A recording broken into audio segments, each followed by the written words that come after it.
तिचा म्हातारा आणि माझा भाऊ दोघं एकामेकाच्या उरावर तंगड्याने आणलेलं होतं.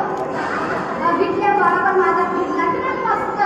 आमच्या जी धरली कपड याला परपडायला घरात. तू असला बघा हे पुण्या सोडा मला मला काळजी म्हणून तिचा नवरा गेल्यासारखा हिच्यासारखा 40 वर्ष गेले 40 वर्ष अगं मी काय सांगितलं गेलेला तुला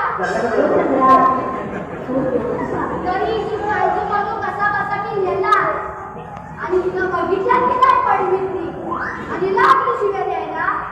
तिचा माझ्याला नव्हतं झेपत तरी आपला कसा बसा नेलं की ही शिवी दिल्या बरोबर माझ्या हातात शिवी लागला का नाही कुठली त्याची म्हणून झोपला जेव्हा त्याची डोंगराची सातपाटा गेली तुला काय वाटलं मग म्हणतो तिला कुठं डोंगराची सातपाटा